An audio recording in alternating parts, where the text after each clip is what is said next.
সংখ্যালঘু নির্যাতন তো হচ্ছে ভারতে। ভারতের এক একটা মসজিদ তারা ভাঙতেছে এখন। এটা এটা এটা একটা লক্ষণ। আস্তে আস্তে ওর মানচিত্র মসজিদের মতোই ভেঙে খান খান হয়ে যাবে ইনশাআল্লাহ। এরা যেমন অখণ্ড ভারত চায়, আমরাও অখণ্ড ভারতই চাই। আমরা চাই অখণ্ড ভারত হবে কালিমা লা ইলাহা ইল্লাল্লাহ মুহাম্মাদুর রাসূলুল্লাহ। আপনারা তো মনে করেন যে ভারত আমাদেরকে ঘিরে রাখছে, তাই না? আসলে ভারতকে আমরা ঘিরে রাখছি। এই দিক থেকে আমরা, এই দিক থেকে চায়না, এখান থেকে নেপাল, এখান থেকে ভুটান, এখান থেকে মায়ানমার, এখান থেকে পাকিস্তান, আর তার চেয়ে বাপ আছে আফগানিস্তান। আছে না আফগানিস্তান? ওদের সাথে কেউ পারছে এই পর্যন্ত? আফগানের ভাইরা নিজেদেরকে গড়ে নিচ্ছে, এখন গোছাচ্ছে। এখন কথা হচ্ছে, আমরা একটা কাপুরুষতার পরিচয় দিচ্ছি। নেপাল ওকে টাইম দেয় না, ভুটান টাইম দেয় না, মায়ানমার টাইম দেয় না, চায়না তো দেয়ই না। আর আমরা তাকে একেবারে প্রভুর আসনে বসায় রাখছি। আমরা কি দিছি? আমরা ইলিশ দেই, আমরা ট্রানজিট দেই, আমরা রেল দেই, আমরা বন্দর দেই, আমরা আর কি দেই? গ্যাস তো দেই মাশাআল্লাহ। তারপরে পণ্যগুলো তো দিচ্ছি, গার্মেন্টস দিয়ে দিচ্ছি, আমাদের প্রশাসনের মধ্যে লোকজন দিয়ে দিচ্ছি, কর্মী শ্রমিক দিয়ে দিচ্ছি। এই জন্যই তো বলি, কেন সে স্ট্যাটাস দেয় যে এই স্বাধীনতা তার স্বাধীনতা। এটাই তাহলে কারণ। তার মানে তারা আমাদের সার্বভৌমত্বটাকে স্বীকার করে না, তাই না? তারা যদি আমাদের স্বাধীনতা সার্বভৌমত্বকে স্বীকার করতোই, তাহলে তো এরকম স্ট্যাটাস দিত না। দিত কি? তো এখন কথা হচ্ছে, আমরা মাথা নত করার জাতি না। আমাদের নবী মুহাম্মদ সাল্লাল্লাহু আলাইহি ওয়াসাল্লাম মাথা উঁচু করে দাওয়াতি কাজ করছেন। মার খেলেও কখনো তিনি মাথা নিচু করেন নাই। সাহাবায়ে কেরাম রাদিয়াল্লাহু আনহুম আজমাইন মাথা উঁচু করে দাওয়াতের কাজ করছেন, কারো সামনে মাথা নত করেন নাই ইল্লাল্লাহ, আল্লাহ ছাড়া। মার খেয়েছেন, হিজরত করতে হলে হিজরত করেছেন, কখনো মানুষ গালি দিয়েছে, গালি সহ্য করেছেন, কখনো মদিনায় চলে যেতে হয়েছে, দেশ ছাড়তে হয়েছে, দেশ ছাড়ছেন। আবার কখনো ইসলামী রাষ্ট্র কায়েম করতে হয়েছে, রাষ্ট্রও কায়েম করছেন। জিহাদ করার দরকার, জিহাদও করছেন। কেতালের দরকার, কেতালও করছেন। আস্তে আস্তে মক্কা বিজয় করছেন, করেন নাই? সিরাত পড়তে হবে, সিরাতের ধারাগুলো আমাদেরকে বুঝতে হবে। এখন আমরা তো তার উত্তরসূরি, আমরা তাদের উত্তরসূরি। প্রথম কথা হচ্ছে, আমরা আমাদের নতজানু মনোভাবটাকে আগে ত্যাগ করতে হবে, এক নাম্বার। আর অতীতের জীবনের যে ভুল ত্রুটিগুলো দ্রুত সংশোধন করতে হবে। মানে এখন আর আমাদের হাতে অনেক লম্বা সময় আছে এমন না বিষয়গুলো। বাংলাদেশে তাবলীগের মেহনত, আমর বিল মারুফ নাহি আনিল মুনকারের মেহনত চলবে, মানে তাবলীগের মেহনত, দাওয়াতের মেহনতটা চলবে। যদি কখনো বাংলাদেশে দেখা যায় যে দেশের শত্রুরা বা দিনের শত্রুরা বা উগ্রবাদীরা এই দেশের স্বাধীনতা সার্বভৌমত্বের উপর আক্রমণ করে, তখন কি আমাদের উপরে জিহাদ ফরজ হবে কিনা? এখন যদি তাই হয়, এখন আপনাদের কি মনে হয়, এটার সম্ভাবনা আছে না নাই? এইটুকু ইন্টেলেকচুয়াল অবস্থা তো আপনাদের আছে, এটার সম্ভাবনাও হতে পারে, আজ হোক কাল হোক, হতেই পারে। তখন আমার প্রিপারেশনটা কি হবে সেটা আমাকে এখন জানতে হবে। আমার প্রিপারেশনটা কি হওয়া উচিত?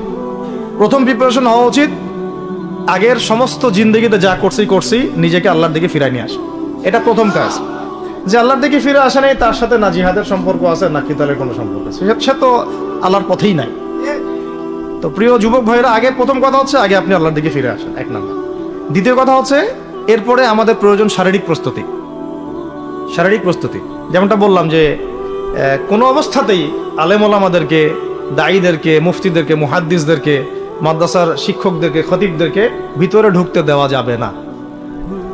কারণ আপনাদেরকে যদি ভিতরে নিয়ে যাওয়ার স্কোপ পায় তারা, নতুন করে আবারও কেউ, তাহলে আর সুস্থ রাখবে না, ফিজিক্যালি আপনি ঠিক থাকতে পারবেন না। অতএব একটা সামাজিক প্রতিরোধ গড়ে তুলতে হবে সবসময়। মানে একটা এলাকার মধ্যে একজন আলেম আছেন, সেই আলেমকে এলাকা থেকে নিতে পারবে না, তাকে নেওয়ার আগে 100 জনের উপর গুলি চালাইতে হবে, এমন একটা মুভমেন্ট থাকতে হবে। প্রতিবাদ না করলে, আপনি বান্দরবনে যান, বান্দরবনের পাহাড়ি এলাকায় গিয়ে কোন একটা পাহাড়ি লোককে উঠাই নিয়ে আসেন, দেখি কত বড় সাহস আছে আপনার। আর্মি পর্যন্ত পারে না। কে পারে না? সেনাবাহিনী পারে না। পারে? পাহাড়িরা ওইখানে ঐক্যবদ্ধ হয়ে যায়, ওদের মহিলারা ঝাড়ু নিয়ে সামনে চলে আসে। এই আমাদের বান্দরবনের কথা বলতেছে। ওখানে যে কুকিচিং একটা ফ্রন্ট গঠন করছে সশস্ত্র বিদ্রোহীরা, ওই অংশটুকুকে নিয়ে একটা মাস্টার প্ল্যান আছে ওদের। ওই অংশটুকুতে তারা একটা খ্রিস্টান রাজ্য বা আল্লাহ একটা পাহাড়িদেরকে নিয়ে একটা রাষ্ট্র প্রতিষ্ঠা করতে চায়, এটা ওদের স্বপ্ন আর কি। এই উদ্দেশ্যে তারা হাঁটতেছে এবং তারা অস্ট্রেলিয়ান ভাষায় কথা বলে। ওখানে তারা পতাকা বানাইছে, মানচিত্র বানাইছে, এমনকি লাস্ট টাইম আমরা ওখানে গিয়ে শুনলাম যে মুদ্রাও নাকি বানাচ্ছে। মুদ্রা হাসতেছেন, বিষয়টা কত ডিপ। আমাদের রাষ্ট্রে যে কত সমস্যা, আর জানি না যারা দায়িত্বে আছে তারা কি করতেছে, আসলে কোন দিকটা সামাল দিচ্ছে। অর্থনৈতিক দিকটা দেখবে না এই পাহাড়ি এলাকার সমস্যাগুলো মেটাবে, নাকি আমাদের মুসলিম উম্মার অভ্যন্তরীণ সমস্যাটা মেটাবে, না শহীদ ভাইদের খবর নিবে, না পঙ্গু ভাইরা যারা পড়ে আছে হাসপাতালে তাদের খবর নিবে? সিনেমা দেখতে বসে গেছে। কোন আক্কেলে সিনেমা দেখেন আপনি? আপনার মানে সিনেমা দেখার সময় কোথায়? আপনার সিনেমা দেখার সময় কোথায়? এই যে যতগুলো ভাই শহীদ হয়েছে তাদের পরিবারের খোঁজখবর নেওয়া লাগবে না? এবং যতগুলো ভাই এখন হাসপাতালে কাতরাচ্ছে তাদের সঙ্গে হাজার হাজার ছাত্র ভাই, তাদের চিকিৎসা করানো লাগবে না? যত মানুষকে গুম করা হয়েছে ওদেরকে মুক্ত করা লাগবে না?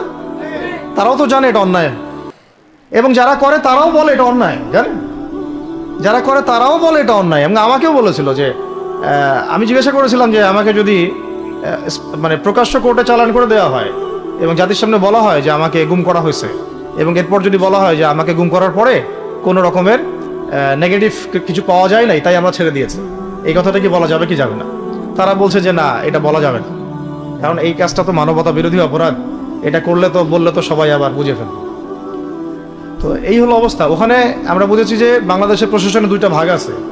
একটা ভাগ হচ্ছে মারাত্মক রকমের ইসলাম প্রিয় এবং দেশপ্রেমিক, মাশাআল্লাহ, আমরা তাদেরকে স্যালুট জানাই, মাশাআল্লাহ। কিন্তু আপনারা ভুল জায়গায় শ্রম দিচ্ছেন, আপনারা ভুল জায়গায় মেধা, শ্রম এবং আপনাদের জীবন নষ্ট করতেছেন। আপনাদের থাকা দরকার ছিল ওলামায়ে কেরামদের সাথে, তাহলে আপনাদেরকে টক্কর দিয়ে কেউ সামনে যেতে পারতো না। আপনারা খালিদ বিন ওয়ালিদ হতে পারতেন আমাদের, আপনারা কিন্তু ওমর ইবনুল খাত্তাব হতে পারতেন। ওইখানে ঢুকে আপনারা শুধুমাত্র দুনিয়ার স্বার্থে সব নষ্ট করতেছেন। আমাদেরকে বলা হচ্ছে হুজুর বদদোয়া করিয়েন না, হুজুর ছেড়ে দিচ্ছেন, আমাদেরকে বদদোয়া দিয়েন না আবার বের হয়ে। আমাদের চাকরি এটা, ডিউটি এটা। এক ভাই আমাকে কোরআন এনে দিয়েছিল, নির্জনতা তো ওখানে, নির্জনতার সঙ্গে হচ্ছে কোরআন এবং নামাজ। তো এক ভাই দেখেছে আমি একটু নির্জন, মন খারাপ বসে আছি, একটা কোরআন নিয়ে এসে দিয়েছে যে হুজুর কোরআন পড়েন, আপনি মন ভালো হবে। আর একজন এসে কোরআন নিয়ে চলে গেছে। কোরআন পড়ে ওখানে যদি আপনি আবার উল্টাপাল্টা কিছু করেন, ওদের নিয়ম নাই কোরআন দেওয়ার কি নাই, নিয়ম নাই। তো এই হলো অবস্থা। কথা হচ্ছে যে এই ভাইদেরকে মুক্ত করাও তো তাদের কাজ ছিল। যে ওলামায়ে কেরামদের একজনের উপরে 3টা 4টা 5টা 10টা করে মামলা এখনো ঝুলতেছে, তাদেরকে মুক্ত করা উচিত ছিল না? আর এই পুরো জুলুমের পিছনে যত জালেম ইনভলভ ছিল তাদেরকে আইডেন্টিফাই করে ভিতরে ঢুকানো উচিত ছিল না? হয়েছে সব কিছু। তো এই জিনিসগুলোর মধ্যে অনেক গ্যাপস আছে। এগুলো যদি এভাবে চলতে থাকে তাহলে আগামীতে আমরা যারা ইসলামিক রাজনীতি করব বলে চিন্তা করতেছি বা ইসলামকে রাষ্ট্র ক্ষমতায় নিতে চাই, আমরাও কিন্তু বেগ পাবো আর কি, ভালো রকমের বেগ পাইতে হবে। আর বিগত সময় আমরা অনেক ভুল করছি, যেমন মন খারাপ করেন না, এগুলো আমরা ভুল করছি। এই যে আমরা সেকুলারদেরকে অনেক বিশ্বাস করে ফেলছি, ওদের সাথে জোট করতে গেছি, ঠিক আছে, ওদেরকে আমরা ভাই বোন করার চেষ্টা করছি। আসলে এদের সাথে আর কাফেরদের সাথে কোনো পার্থক্য নেই। সেকুলারিজমে যারা আছে আর কুফার যারা, এদের মধ্যে কোনো পার্থক্য নেই। ওই কালিমা পড়া না পড়ার পার্থক্য তো, বাকি আপনার পিঠে ছুরি এরাও মারবে ওরাও মারবে। আর আমি ছোট মানুষ, ছোট জায়গা থেকে বলতে চাই যে আমাদের যে ওলামায়ে কেরামগণ মাঠে আছেন, যে রাজনৈতিক দলগুলো আপনারা মাঠে আছেন, এবার আপনারা কোনো রুটির টুকরার জন্য লড়বেন না, এবার পুরো রুটি নিয়ে লড়বেন। প্রত্যেক আসনে প্রার্থী দিবেন আপনারা। যেহেতু এর বাইরে সিস্টেম, এখন অন্য সিস্টেমে যাওয়ার সুযোগ হচ্ছে না, তাহলে পুরো রুটিটার জন্য লড়তে হবে আপনাদের। আমাদের টার্গেট হচ্ছে এখন একটা ইসলামপন্থী সরকারকে রাষ্ট্র ক্ষমতায় নিয়ে যাওয়া, এটা আমাদের একটা প্রধান টার্গেট। এখন আমাদের এজেন্ডা স্পষ্ট, কোনো গোপন এজেন্ডা নাই। আমাদের কি নাই? কোনো গোপন এজেন্ডা নাই। আমরা চাই বাংলাদেশে এখন একটা ইসলামপন্থী রাষ্ট্র ব্যবস্থা গড়ে উঠুক, ইসলামপন্থী সরকার শাসন ক্ষমতায় আসুক। এটার জন্য আপনাদের সবার ভূমিকা আছে না? কেউ কথা দিয়ে ভূমিকা রাখবেন, কেউ লিখবেন, কেউ বলবেন, কেউ যেভাবে হোক আপনাকে ভূমিকা তো রাখতেই হবে। কারো বসে থাকার সুযোগ নেই এখন আর। এই রাষ্ট্রটাকে ইসলামিক রাষ্ট্র হিসেবে গড়ার দায়িত্ব এখন সবার কাঁধে আসছে। আমরা আমাদের জায়গা থেকে বলতেছি, বাকি কাজ কিন্তু আপনাদেরকে করতে হবে। আল্লাহ পাক করার তৌফিক দান করেন। আর ইসলামপন্থী ভাইদের আপোষের যে দূরত্ব, এটা কমায় ফেলতে হবে। এই দূরত্ব রাখা যাবে না। ইখতিলাফ আছে থাক, যদি আকীদাগত মৌলিক কোনো পার্থক্য না থাকে, আমরা তো ভাই ভাই নাকি? আমাদের চেয়ে কি মানে সেকুলাররা আমাদের বেশি বড় ভাই? আমাদের চেয়ে কি ওই যে নাস্তিক মুরতাদরা আমাদের বড় ভাই? কমিউনিজমে যারা আছে ওরা আমাদের বড় ভাই না? এই গণতন্ত্রপন্থী যারা একবারে কট্টর, ওরা আমাদের দিনী ভাই নাকি? আমাদের তো ভাই, সোজা কথা হচ্ছে ইন্নামাল মুমিনুনা ইখওয়া, ইন্নামাল মুমিনুনা, মুমিন যারা মুমিন, মুমিন ভাই। মুমিনে মুমিনে কি ভাই, খালাস। আল মুসলিম ওয়া আখুল মুসলিম, মুসলিমের ভাই কি মুসলিম, খালাস, এইটুক। মুসলিম আমার ভাই, মুসলিম আমার ভাই। এখন যারা এদেশের রাষ্ট্র ক্ষমতায় ইসলামকে চায় না, তারা আমাদের ভাই না।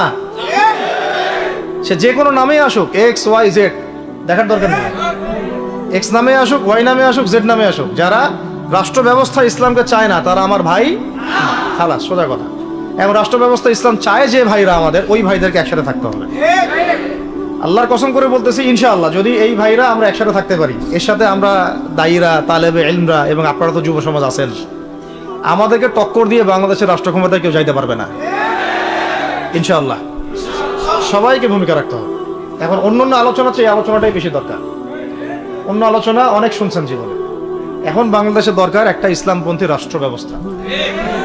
এর বাইরে কোনো আলাপ নাই এখন। এটা প্রতিষ্ঠা করার জন্য কি করতে হবে সেটা ফিকির করেন। তো কি করতে হবে বলেন? প্রথম কথা হচ্ছে, আমাদেরকে আগে বৈশ্বিক জালেমদেরকে চিহ্নিত করতে হবে। পুরো বিশ্বে কারা জালেম, এটা কি চিন্তা করা বাকি আছে? পুরো বিশ্বের সবচেয়ে বড় জালেম যে পশ্চিমারা, সবচেয়ে বড় জালেম ইসরায়েল, সবচেয়ে বড় জালেম আমেরিকা, এটা চিন্তা কি আপনার বাকি আছে? এই কথা বলতে যে ভয় পায়, তার তো নবীর ওয়ারিস হওয়ার দাবি করা উচিত না। এটা খোলামেলা, এটা সবাই জানে। সারা বিশ্বের জুলুমের কারখানা হচ্ছে ইসরায়েল। মানুষ ত্রাণ নিতে গেলে পর্যন্ত সেখানেও বোম্বের মানুষ হত্যা করছে। আমরা এটা দেখার মতো আর সাহসী নাই। অনলাইনে এগুলো আমার দেখতে গেলে যে বাচ্চাদের অবস্থাগুলো আমাদের চোখের সামনে আসে, আমি স্কিপ করে চলে যাই। হয়তো কতটুকু দোয়া করতে পারি আল্লাহই ভালো জানে। দোয়া করে কি করব? আমার দোয়ার তো তার দরকার নাই। আমার দোয়ার তার কি দরকার আছে? আমাদের মতো পাপী মানুষের দোয়া দিয়ে তার কি হবে? এখানে তো স্পষ্ট যে পুরো বিশ্বের জুলুম জালেমের শক্তির কেন্দ্রস্থল কোনটা, সেখান থেকে সব মাস্টার প্ল্যান হচ্ছে। আর যদি ওই ইসরায়েল, ওই আমেরিকার কোনো সেবা দাসকে আমরা ক্ষমতায় নিয়ে আসি, আমাদের ভুল হবে না? ছাত্র ভাইরা এই ভুলটা করছে, ছাত্র ভাইরা ভুলটা করছেন, কারণ আপনাদের দিনের জ্ঞানের বুঝের কারণে করছে, বুঝের অভাবের কারণে করছে। ঠিক আছে, ঠিক আছে, এখন যে মানে সম্ভাবনা শেষ হয়ে গেছে এমনও না। আর এখন সবাই প্রতিবাদের ভাষায় কথা বলতে পারে। একটা রেভলিউশন ঘটানোর মতো সিচুয়েশন বাংলাদেশে আছে। অন্তত পক্ষে আমাদের ভাইদের মধ্যে আমরা দেখেছি, ছাত্র ভাইদের মধ্যে সাহস তো মাশাআল্লাহ অবশ্যই আছে, ডেডিকেশন আছে, জীবন দেওয়ার মানসিকতা আছে। তাদেরকে খালি নার্সিং করতে হবে, জীবনটা যেন ভুল পথে না যায়। এখন আবু সাঈদের রক্তের উপর দাঁড়ায় যদি কোনো সেকুলার ক্ষমতায় আসে, তাহলে এটা আবু সাঈদের রক্তের সাথে গাদ্দারি হচ্ছে। এই মুগ্ধদের রক্তের উপর সিঁড়ি বানায় যদি কোনো জাতীয়তাবাদীরা আর ওই সেই গণতন্ত্রপন্থীরা, ওই ইসলামের দুশ্মনরা, ওই ভারতের দালাল্লাই যদি ক্ষমতায় আসে, তাহলে এটা ওদের রক্তের সাথে গাদ্দারি হচ্ছে। এই গাদ্দারির মাফ হবে না। এইটা পলাশির যুদ্ধের চেয়ে বড় মির্জাফরি হয়েছে, এটা ৭১-এর চেয়ে বড় রাজাকারী হয়েছে। আপনারা বলেন যে দেখেন, ভালো করে বুঝেন, গুম হয়েছে এক শ্রেণী, আমার কথা মন খারাপ করে না, এক শ্রেণী গুম হয়ে গেছে, এক শ্রেণী ক্রসফায়ার, এক শ্রেণী শাপলা চত্বরে রক্ত দিছে, তাই নাই? এক শ্রেণী ওলামায়ে কেরাম মামলা নিয়ে ঘুরে বেড়াচ্ছে মাথার উপরে, এক শ্রেণীর ছাত্র ভাইরা রাস্তায় শহীদ হলো, আর এক শ্রেণীর ছাত্র ভাইরা পঙ্গু হয়ে হাসপাতালে বেডে পড়ে আছে। ক্ষমতায় গেছে কারা? নতুন এক শ্রেণী, হ্যাঁ। এবং ওখানে এমন কিছু মানুষ আছে যাদের সাথে আন্দোলনে কোনো সম্পর্ক ছিল না, সম্পূর্ণ উড়ে এসে জুড়ে বসছে তারা। আর আমরা যদি ইনশাআল্লাহ আজ্জা ওয়া জাল যদি আমরা এটাকে মদিনা রাষ্ট্র বানাতে পারি, এই বাংলাদেশকে যদি আমরা একটা মদিনা রাষ্ট্র বানাতে পারি, ইনশাআল্লাহ কালকে গাজওয়াতুল হিন্দ হবে ইনশাআল্লাহ। ওটার জন্য রেডি আমরা ইনশাআল্লাহ। পাকিস্তানের কাছে কিছুই নাই, আছে খালি 10টা-12টা পারমাণবিক মনো অস্ত্র, তাতেই ভয়ে কাঁপতে থাকে। চায়না খালি একটু ভয় দেখায় যে আগাইলে কিন্তু সিকিম নিয়ে নিব, আগাইলে কিন্তু চিকেন নেক গিলে ফেলবো।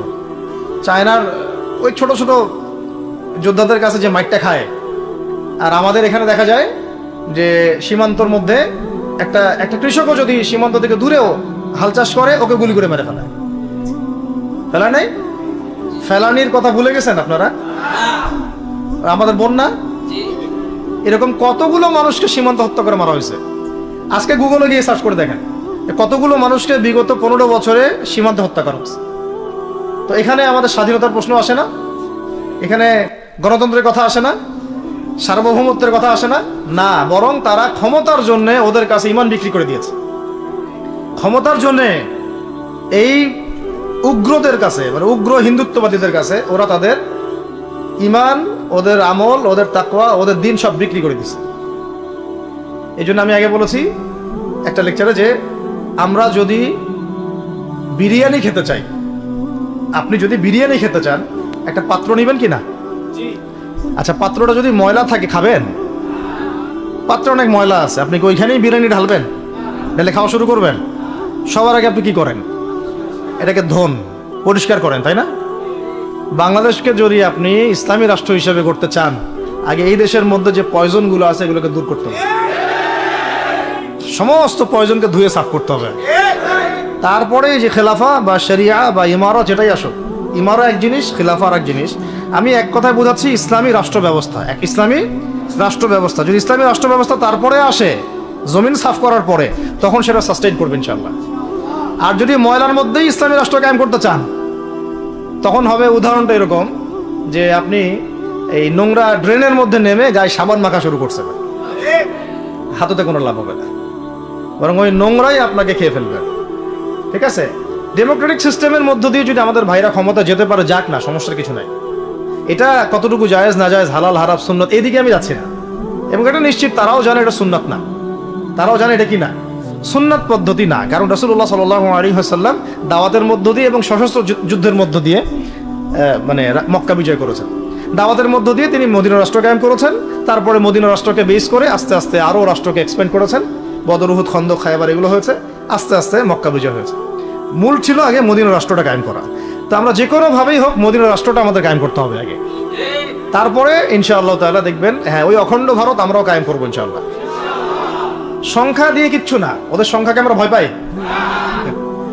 ওদের সংখ্যাকে ভয় পাওয়ার কিচ্ছু নাই, সংখ্যাকে ভয় পাওয়ার কিচ্ছু নাই। কারণ এই যে কোরআন, আমার সামনে যে কোরআনটা আছে, এটা দেখে একটু খারাপ লাগলো। কোরআনের যে অবস্থা, এটা খুব মনের কষ্ট দিল আর কি। কোরআনটা হবে চকচকা, এটা দেখে বোঝা যাচ্ছে এটা অনেকদিন কেউ পড়েই নাই। আপনাদের বাসার যদি কোরআনের এই হালত হয়, তাহলে আমাদের দ্বারা দিন কায়েম হবে না। আপনার কোরআনের হালত হবে এমন যে কোরআনে এক বিন্দু পরিমাণ কোনো ময়লা নাই, প্রত্যেকদিন আপনার হাতের স্পর্শেই ময়লা দূর হয়, তখন এই কোরআন আপনার পক্ষে কথা বলবেন ইনশাআল্লাহ। তো ভাই, কোরআনের কাছে চলে আসেন, আর দেরি করেন না, সময় নাই। আল্লাহ পাক সবাইকে কবুল করেন, আমিন। এই মসজিদগুলোকে কাজে লাগান, এখানে তালিমি বৈঠক চালু করেন প্রত্যেক সপ্তাহে। আমি যদি প্রত্যেক মাসে রংপুরে আসি, প্রত্যেক মাসে সময় দেবো ইনশাআল্লাহ। আপনারা এখানে ইমাম ঠিক করেন, খতিব ঠিক করেন, এবং ওই যে টিচার ঠিক করেন, করে আপনারা কোরআন শিক্ষার ব্যাচ চালু করেন, কোরআনের তাফসীরের ক্লাস চালু করেন, তারপরে তুলনামূলক আরবি ভাষা শিখেন। মানে এগুলো শিখে নেন তাড়াতাড়ি, সময় নাই এগুলো, আমাদের হাতে সময় কম। এগুলো আজকে থেকে 10 বছর আগেই শেখা উচিত ছিল, তাই না? কিন্তু আমাদের এই সেকুলার শিক্ষা ব্যবস্থা আপনার জীবন থেকে 20 বছর কেড়ে নিছে। 20 বছর পড়াশোনা করার পরে আমি চ্যালেঞ্জ করতেছি, এই যে লাখ লাখ টিচারকেও যদি আপনি কোরআন তেলাওয়াত ধরেন, সহি বলতে পারে না, অথচ তারা জাতির শিক্ষক হয়ে বসে আছে। তো সেকুলার শিক্ষা ব্যবস্থাটা আমাদের জীবন থেকে পুরা ইসলামের হকটাকে নষ্ট করে ফেলছেন। আপনার অধিকার ছিল যে আপনি একজন স্কুলের স্টুডেন্ট, আপনি কোরআন পড়তে পারবেন। আপনি একজন কলেজের স্টুডেন্ট, আপনি কোরআনের তাফসীর করতে পারবেন। আপনি একজন ইউনিভার্সিটি পাস করেছেন, আপনি হাদিসও পড়তে পারবেন, এবারও তো দিতে পারবেন, এরাও দিতে পারবেন। এটা আপনার হক ছিল, কিন্তু এই হকটা নষ্ট করছে কারা? এই সেকুলার শিক্ষা ব্যবস্থা নষ্ট করে ফেলছে। এখন তো কিছু করার নাই। তো এটাতে আমাদের দোষ কি? আমাদের দোষ হচ্ছে আমরাই তো তাদেরকে ভোট টোট দিয়ে উপরে উঠেছিলাম। আমাদের বাপরা উঠাইছে, আমাদের বাবারা উঠাইছে, তার বাবারা উঠাইছে। তা আমরা তো ওই সময় ইনসাফ করি নাই, ফল আমাদেরকে ভোগ করতে হয়েছে। আপনার এই প্রসঙ্গটা দুটো কথা বলেই ফেলেন, নাহলে আমি মানে হকাদায় হয় না। একটা মুসলিম ঘরের ছেলে, তার অধিকার নাই প্রাইমারি স্কুলে গিয়ে সে কোরআন শিখবে? আচ্ছা, আমাদের মৌলিক অধিকার কি? খাদ্য, বস্ত্র, বাসস্থান, শিক্ষা, চিকিৎসা, 5টা বলি না? তো কোরআন আমার মৌলিক অধিকার না?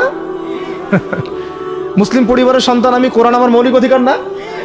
তারপর প্রাইমারি স্কুল আপনাকে শিখায় নাই, হাই স্কুল আপনাকে শিখায় নাই, এমনকি কারমাইকেল শিখাইছে আপনাকে, বেগম রোকেয়া বিশ্ববিদ্যালয় শিখাইছে, এরাও শিখায় নাই। এমনকি বিসিএস ক্যাডার হচ্ছেন কোরআন ছাড়াই, ডক্টর হচ্ছেন কোরআন ছাড়াই, ইঞ্জিনিয়ার হচ্ছেনও কোরআন ছাড়াই, এমনকি শিক্ষা কমিশন গঠন হচ্ছে, ওই কমিশনের লোকদেরও কোরআনের জ্ঞান নাই। টকশোতে এসে আবার ঠিকই পটর পটর করে, কোরআনে পড়তেও পারে না, টকশোতে এসে পটর পটর করে। এই তো বিগত 10 বছর তো টকশোর বছর ছিল, খালি টকশো, দেখেন নাই? আলোচনা আলোচনা আলোচনা, একটা ন্যারেটিভ তৈরি করা হচ্ছিল, ইসলাম নিয়ে যারাই কথা বলবে এরাই জঙ্গি, এরাই মৌলবাদী, এরাই সন্ত্রাসী।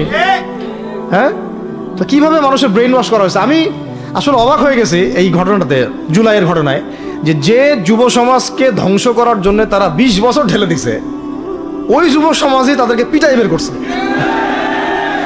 আল্লাহ পাকের কি পরিকল্পনা! আপনাদেরকে ধ্বংস করার জন্য 20 বছর ধরে তারা সিলেবাস কারিকুলাম করছে।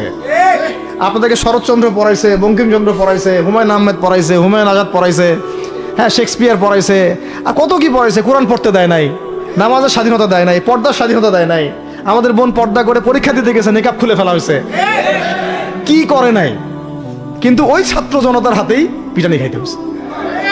আল্লাহ পাকের দেখছেন কি একটা মিরাকেল, আল্লাহ পাকের কি মানে কুদরত, ক্যারিশমা। ঠিক কিরকম হয়েছে জানেন? ঘটনাটা হয়েছে এরকম যে ফেরাউনের ঘরে মূসা আলাইহিস সালামকে আল্লাহ পাক বড় করছে। মাশাআল্লাহ। তো আপনাদেরকে ধ্বংস করার জন্যই কিন্তু এই পলিসিগুলো অ্যাপ্লাই করা হয়েছিল। এখন যে আল্লাহ পাকের রহমতে আপনারা বিপদে যান নাই, আলহামদুলিল্লাহ।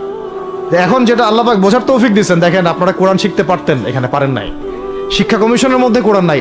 শুধু তাই না, দেখেন 360 জন এমপি মন্ত্রীকে আপনি বসায় দেন, 360 জন এমপি মন্ত্রীকে বসায় তাদের সবাইকে শুধু কিচ্ছু না, আমি বলবো খালি সূরা ফাতিহা তিলাওয়াত করতে বলেন। পারলে শুধু মমতাজ পড়তে পারে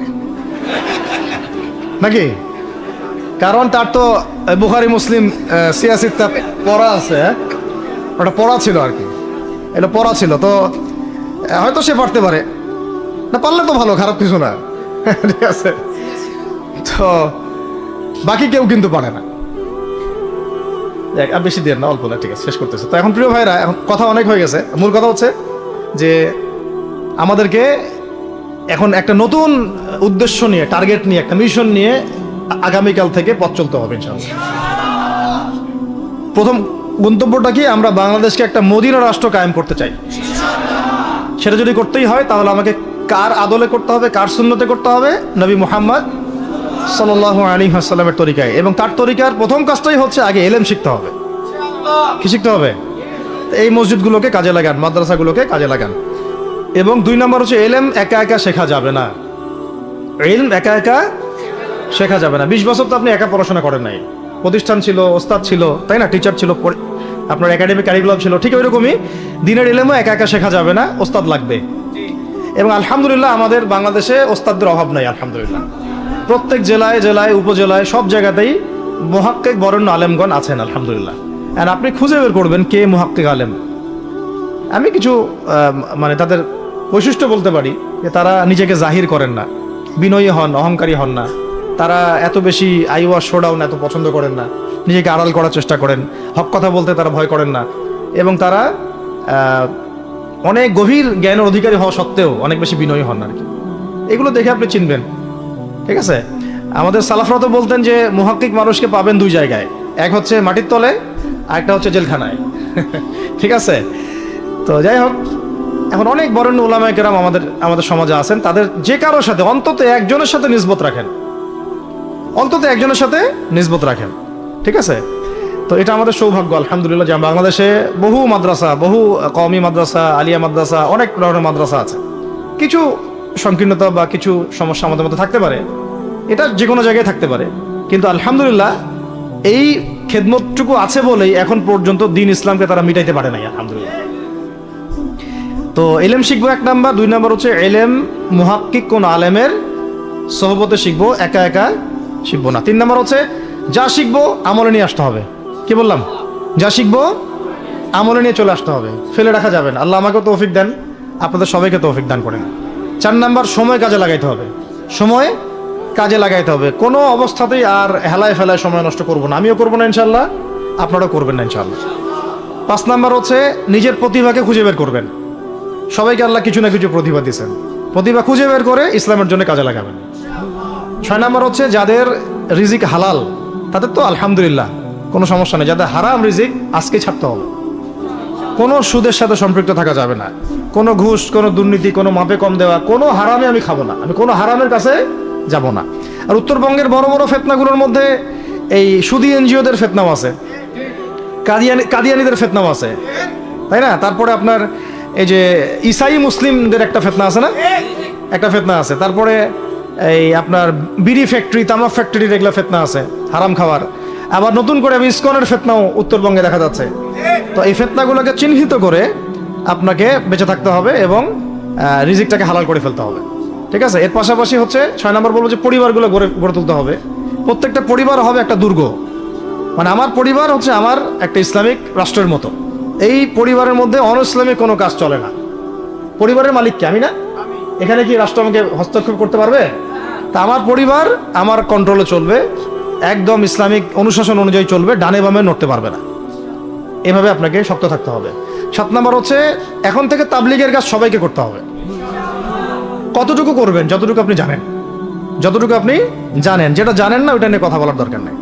আর সমাজে কিছু ইখতলাফি মাসালাগুলো আছে যেগুলোকে নিয়ে কিছু মানে মোটা বুদ্ধির মানুষেরা আর কি মসজিদগুলো ভাগ করে ফেলে, ঠিক আছে? এই পাল্লায় পড়া যাবে না। ইখতলাফি মাসালাগুলো সাহাবীদের যুগ থেকেই ছিল, এগুলো নিয়ে মতবিরোধের সুযোগ নাই। এটা তার কাছে এই মাসালাটা অথেন্টিক মনে হয়, সে আমল করতেছে, করুক। আমার কাছে এই ফিকহের আলোকে এটা বেশি অথেন্টিক মনে হয়, আমি এটা আমল করতেছি।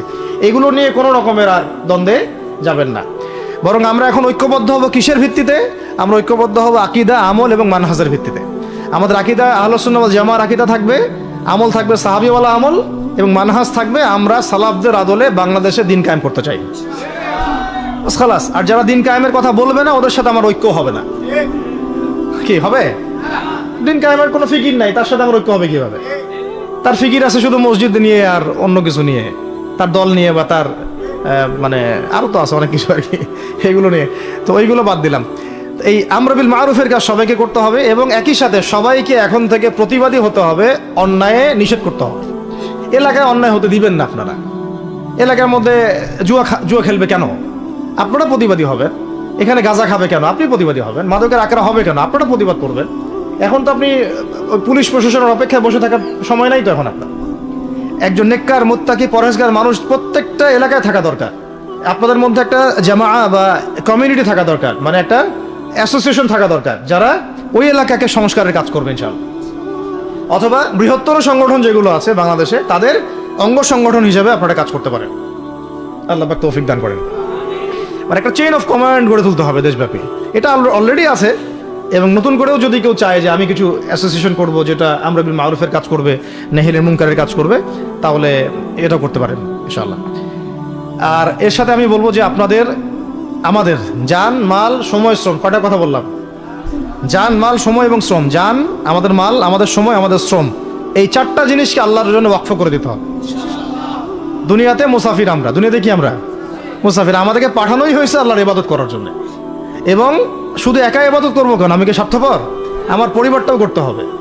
এবং শুধু পরিবার কেন করবো? আমার সমাজটাও করতে হবে, আমার রাষ্ট্রটাকেও করতে হবে। কারণ রাষ্ট্রীয় কাঠামোতে ইসলাম না থাকলে আমি সমাজ চেঞ্জ করতে পারবো না। আসলে সহজ কথা, সব কথা কিন্তু ওই গোড়াতে গিয়ে ঠেকতেছে।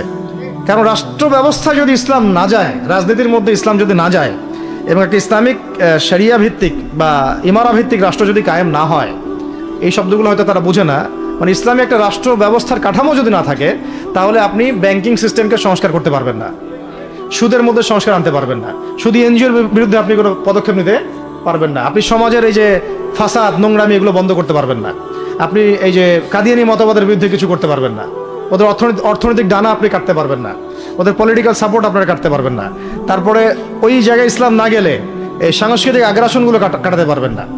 পাশের প্রতিবেশী রাষ্ট্রদের যে আগ্রাসী ভূমিকা, এগুলোর ব্যাপারে আপনি কোনো পদক্ষেপ নিতে পারবেন না। তাই ওই জায়গা পর্যন্ত যদি না যেতে পারি আমরা, তাহলে কথাগুলো শুধু বলাই হবে, কোনো বাস্তবায়ন হবে না। অতএব আমাদের মূল কাজ একটা, এখন ওই উপরের লেভেলে ইসলামকে নিয়ে যাওয়া। এই কাজগুলোর মধ্য দিয়ে আমরা ইসলামকে নিয়ে যাবো ইনশাআল্লাহ তাআলা। আর সর্বোপরি আসন্ন সময়গুলোতে যখন ওলামায়ে কেরাম, আমাদের বরেণ্য আলেমগণ, আমাদের বরেণ্য ওস্তাদগণ এবং আমাদের তুল্লাবরা, আমাদের জামাআগুলো, আমাদের ইমারাগুলো এবং আমাদের ইসলামী সংগঠনগুলো, তারা যখন মাঠে থাকবে তখন তাদেরকে একা ছেড়ে দেওয়া যাবে না।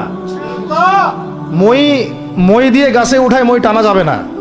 শাপলা চত্বরে এই কাজটা করছেন আপনারা, কিন্তু শাপলাতে কিন্তু এই কাজটা হয়েছে। ওখানে কিন্তু এতগুলো ভাইয়ের ওখানে শহীদ হওয়ার কথা ছিল না, এত সহজ ছিল না বিষয়টা। কিন্তু কিছু ভাই ছিল ওখানে আমাদের সাথে প্রতারণা করেছে, মই দিয়ে আমাদের কিন্তু মই টেনে নিছে, আমাদেরকে উপরে উঠে গেছে। এরপর থেকে তো কত জেল, কত জুলুম, কত মামলা মোকদ্দমা, কত গুম হয়ে গেল। শাপলার পর থেকে হিসাব করেন তো। এবার এই ভুলগুলো আর করতে যায় না, এই মুনাফিকিগুলো আর কেউ করতে যায় না আল্লাহর ওয়াস্তে। আপনারা ওলামায়ে কেরামদের সাথে থাকেন, হাত শক্ত করেন, মই দিয়ে আবার গাছে উঠায় মই টানে নিয়েন না। আমি কি বুঝতে পারছি? বুঝতে পারি নাই মনে হয়। অর্থাৎ ওলামায়ে কেরামগণ যখন মাঠে থাকবেন, ইসলামী সংগঠনগুলো যখন মাঠে থাকবে, আপনাদেরকে আমরা পাশে চাই। পাশে পাবো তো ইনশাআল্লাহ। আল্লাহ পাক যেন আমাদের সবার এই আওয়াজকে কবুল